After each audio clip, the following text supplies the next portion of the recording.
اس شخص کے علاوہ کوئی کچھ کیوں ہی کہے گا؟ یہی چڑھا ہوا ہے ساتویں آسمان پر، اس کو تو میں اتارتی ہوں ساتویں آسمان سے۔ تم فکر مت کرو نائلہ، اس کی تو میں ایسی کلاس لوں گی کہ نانی یاد آ جائے گی اسے، وہ بولی تھی اور کھڑی ہو کر ان دونوں کے پیچھے بھاگی تھی۔ نائلہ نے نہ سمجھی سے اسے جاتے دیکھا تھا۔ سلمان صاحب کو نانی یاد کرائے گی، یہ پکا پاگل ہو چکی ہے۔ خیر چلو کام کر لیتے ہیں، اس سے پہلے پھر سلمان صاحب آ جائیں۔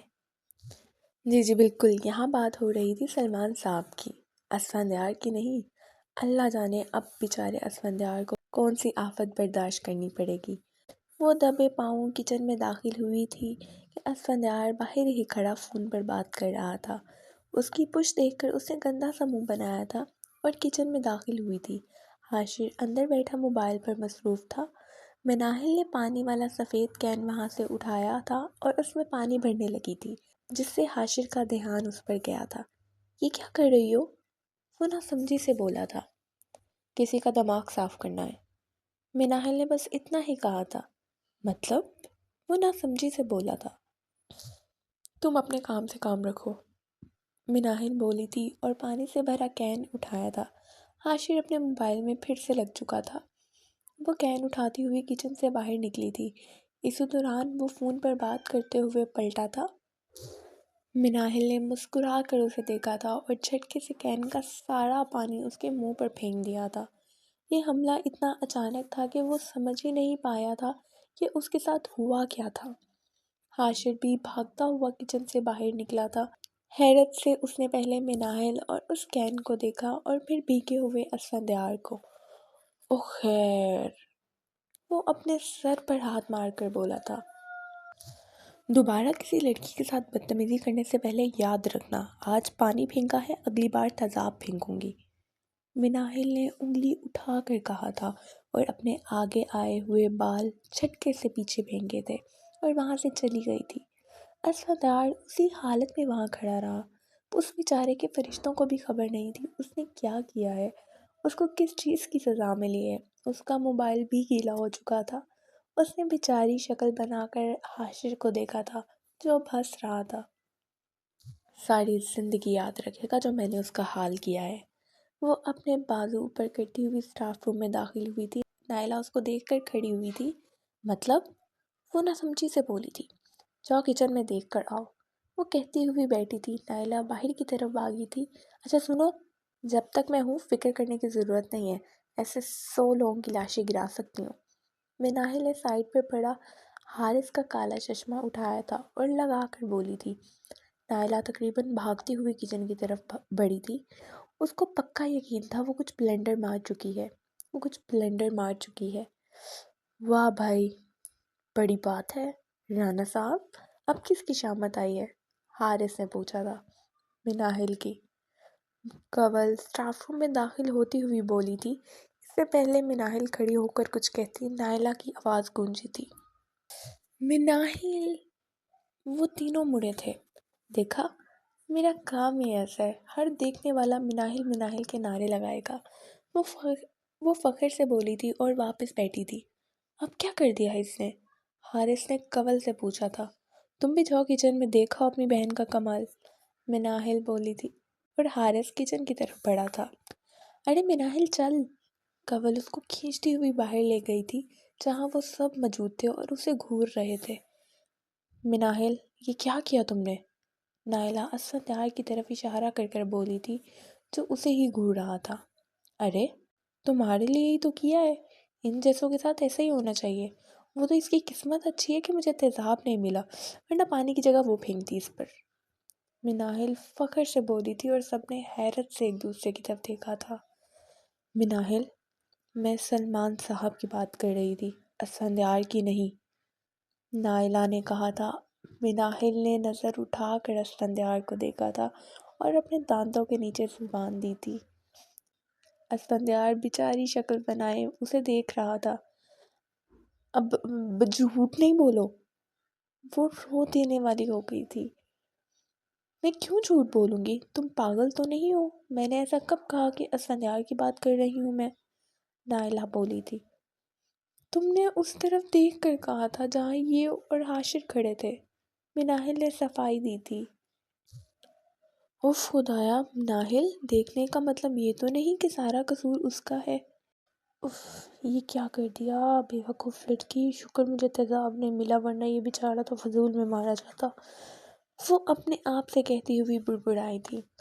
آہ میرا سر، اف چکر آ رہے ہیں بہت، اف۔ وہ ڈرامہ کرتی ہوئی سر پر ہاتھ رکھ کر بولی تھی اور کنول کے اوپر گرنے کی ایکٹنگ کی تھی۔ وہ سب اس کی طرف پڑے تھے۔ ایک نمبر کی ڈرامہ ہے یہ لڑکی، اسفندیار نے کہا تھا۔ نہیں نہیں سچ میں، آہ سچ میں بہت چکر آ رہے ہیں، پلیز کنول میرا اندر سے بیگ لا دو، مجھے گھر جانا ہے، وہ چکراتی ہوئی بولی تھی۔ وہ شرمندگی سے رو دینے والی ہو گئی تھی، وہ اس سے چھپنا چاہتی تھی اور گھر جانا ہی اس کا حل تھا۔ اتنی طبیعت خراب ہے تو میں لے جاتی ہوں، کنول بیگ اس کو دیتی ہوئی بولی تھی۔ نہیں میں چلی جاؤں گی، آہ میرا سر، اف، وہ بولی تھی۔ فندیار کے سامنے سے گزرتے وقت اس نے اپنے منہ پر ہاتھ رکھ لیا تھا اور تقریباً بھاگتی ہوئی وہاں سے نکلی تھی۔ وہ سب ہی اندر ہنس رہے تھے۔ میں چھوڑ آتا ہوں، اسفندیار ایک قدم آگے بڑھا تھا اور بولا تھا۔ نہیں خبردار، وہ چیخ کر پلٹی تھی۔ میں چلی جاؤں گی اور اگر کوئی میرے پاس بھی آئے نا تو میں چکر کھا کر گر جاؤں گی، وہ بولی تھی اور بھاگ کر لفٹ میں چلی گئی تھی۔ پیچھے سب کا کہکا گونجا تھا۔ اسفندیار کنول کو چھوڑنے گھر جا رہا تھا کیونکہ وہ آج اکیلی تھی۔ مناہل کی طرف سے میں معافی مانگتی ہوں، کنول نے کہا تھا۔ ارے آپ کیوں معافی مانگ رہی ہیں؟ ان کی غلطی تھوڑی نہ تھی، وہ تو بس ایک غلط فہمی ہو گئی تھی ورنہ وہ ایسا نہ کرتی، اسفندیار نے کہا تھا۔ آپ کو کیسے پتا؟ کنول کو حیرت ہوئی تھی۔ اتنا تو جان ہی چکا ہوں میں ان کو، اگر انہوں نے ایسا کچھ کرنا ہوتا تو پہلے ہی دن کر چکی ہوتی، اسفندیار نے کہا تھا اور اس کے گھر کے باہر گاڑی روکی تھی۔ کافی اچھے سے جان گئے ہیں، اندر آئیں، کنول شرارتی انداز میں بولی تھی۔ اس ٹائم تو جان بوجھ کر انہوں نے پانی نہیں پھینکا تھا، مگر اب اگر میں ان کے سامنے گیا تو وہ مجھے پانی والی ٹینکی میں غوطے دلوائیں گی، وہ ہنستا ہوا بولا تھا اور کنول بھی ہنسنے لگی تھی۔ سوری ونس اگین، کنول نے کہا تھا۔ ایک شرط پر سوری قبول کروں گا، اسفندیار نے کہا تھا۔ شرط؟ وہ کیا؟ کل رات میرا میچ ہے، حارث اور حاشر تو ہر میچ میں آتے ہیں مگر اس بار آپ دونوں کو بھی آنا ہے، منظور ہے تو بتائیں، وہ بولا تھا۔ مشکل ہے پر کوشش کروں گی، اگر وہ مان گئی تو، وعدہ نہیں کر سکتی، کنول نے کہا تھا۔ اوکے، وہ ہنستا ہوا بولا تھا اور کنول گاڑی سے اتری تھی اور گیٹ کو چابی سے کھول کر وہ اندر داخل ہوئی تھی تو اسفندیار مسکرا کر وہاں سے چلا گیا تھا۔ یہ کیا کیا تم نے آج آفس میں؟ کنول نے کھانا رکھتے ہوئے مناہل سے پوچھا تھا۔ وہ چھوٹی سی غلط فہمی ہو گئی تھی اور قسم سے میں نے جان بوجھ کر نہیں کیا، مجھے لگا نائلہ اسفندیار کی بات کر رہی ہے، مناہل رو دینے والی ہو گئی تھی۔ تم نہ بالکل پاگل ہو، وہ بندہ جو ہمارے علاوہ کسی سے بات نہیں کرتا اور تمہیں لگا اس نے بدتمیزی کر دی، وہ بھی نائلہ کے ساتھ، کنول بولی تھی۔ مجھے لگا شاید، وہ شرمندہ تھی۔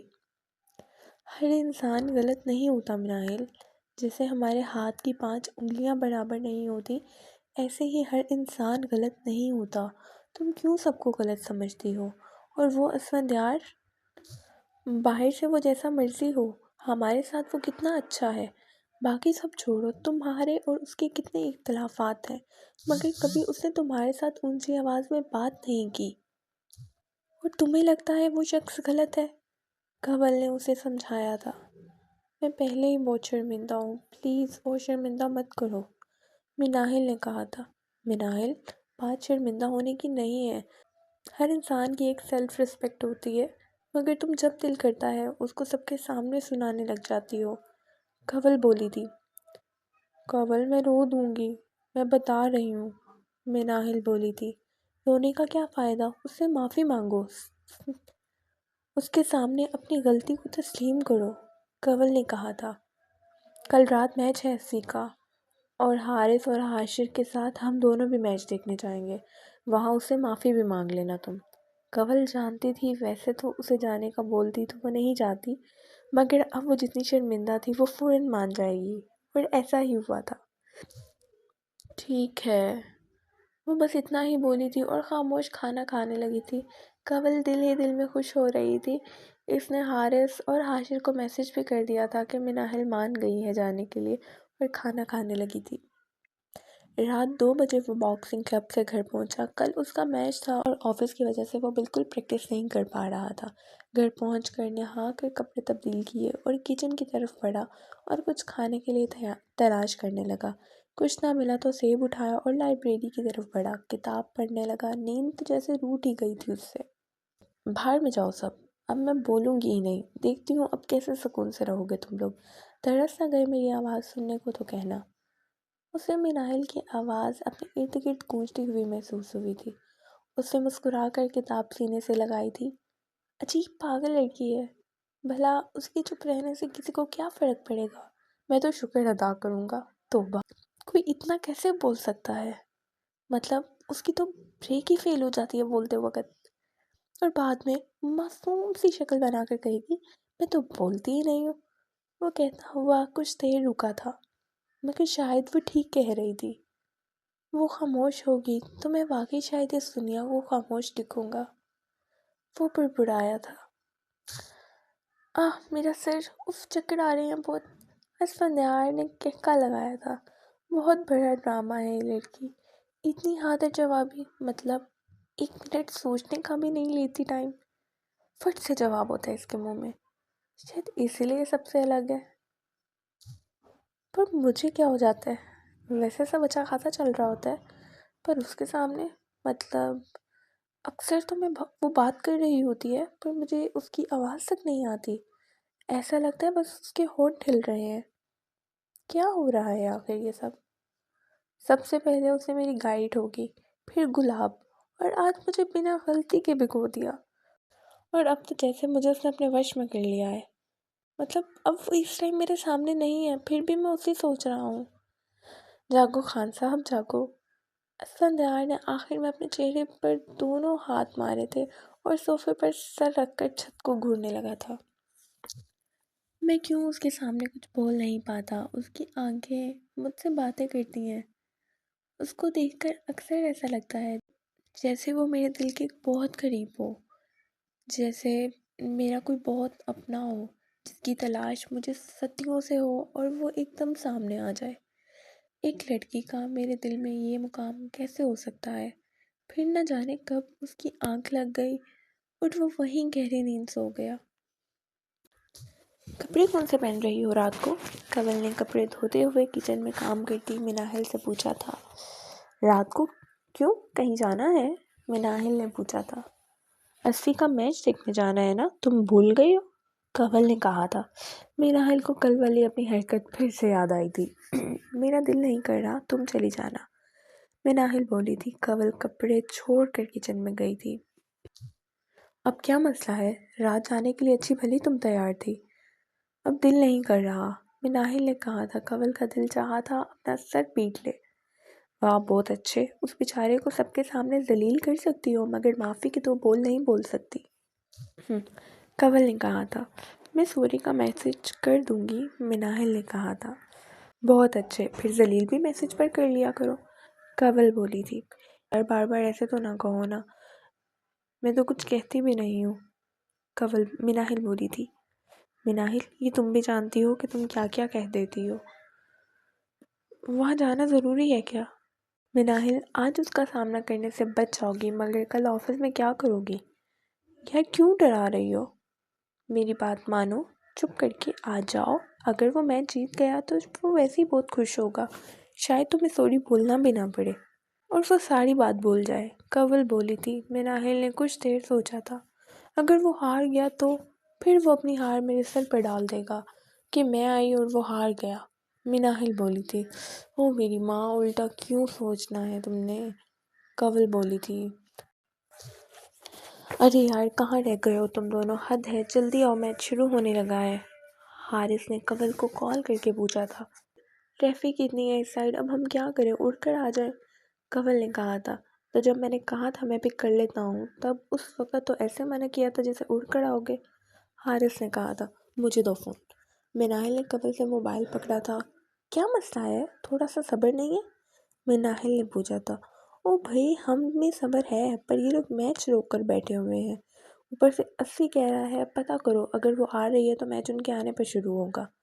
حارث نے کہا تھا۔ ان کو بولا نہیں آنا ہم نے، ہمارا انتظار کرنے کی ضرورت نہیں ہے، ہم پہنچ جائیں گے۔ مناہل بولی تھی اوکے پر جلدی آؤ پلیز، حارث بولا تھا اور کال بند کر دی تھی۔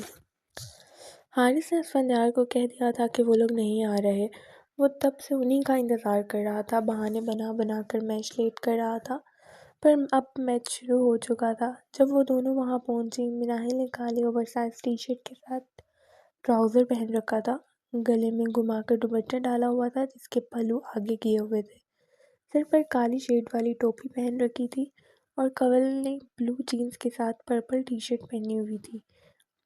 ہجوم میں سے گزرتے ہوئے یہ لوگ آگے کی طرف بڑھے تھے، وہاں سے ان کے سگنل بھی نہیں آ رہے تھے تو حارث اور حاشر سے ان کا رابطہ نہیں ہو پایا تھا۔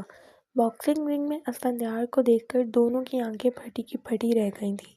دیکھا، اسفندیار سچ میں بہت بڑا باکسر ہے، کنول نے مناہل کے کان میں سرگوشی کی تھی، اور مناہل تو نظریں ہی نہیں ہٹا پا رہی تھی۔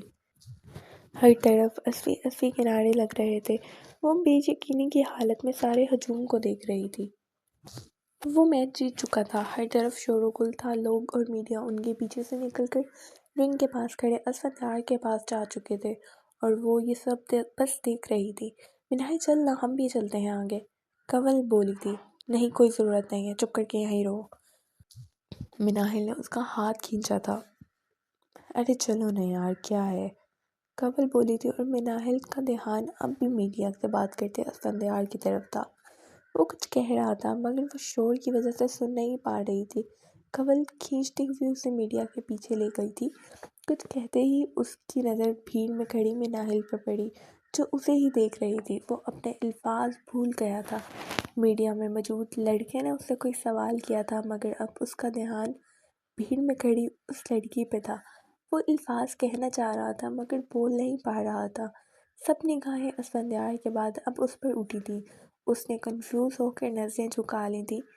اب وہ اپنے آگے کھڑی لڑکی کے پیچھے چھپ رہی تھی۔ اسفندیار نے تھوڑا آگے ہو کر اس کو دیکھنا چاہا مگر وہ اسے نہیں دیکھ پا رہا تھا۔ آپ اگر یہاں آ جائیں تو اپنا سوال آسانی سے کر پائیں گی، اسفندیار نے اس لڑکی سے کہا۔ وہ اپنا منظر صاف کرنا چاہتا تھا جس کو وہ لڑکی دھندلا کر رہی تھی۔ وہ لڑکی اسفندیار کی دوسری جانب کھڑی ہو گئی۔ مناہل نے حیرت سے نظریں اٹھائیں، وہ اب اسے بنا رکاوٹ دیکھ پا رہی تھی۔ اسفندیار اس کے چہرے کی گھبراہٹ دیکھ کر محظوظ ہوا تھا اور مسکرایا تھا۔ آج کی یہ جیت آپ کس کو ڈیڈیکیٹ کرنا چاہتے ہیں؟ اس سے سوال کیا گیا تھا۔ آج کوئی بہت خاص دوست ہمارے بیچ موجود ہے، میں اپنی یہ جیت ان کے نام کرنا چاہتا ہوں، اسفندیار نے مسکرا کر کہا تھا۔ مناہل کی آنکھیں باہر آنے والی ہو گئی تھیں۔ حارث اور حاشر دوسری طرف موجود تھے، انہوں نے بھی حیران ہو کر ایک دوسرے کی طرف دیکھا تھا۔ یہ پہلی دفعہ تھا کہ اس نے اپنی جیت کسی کے نام کی تھی۔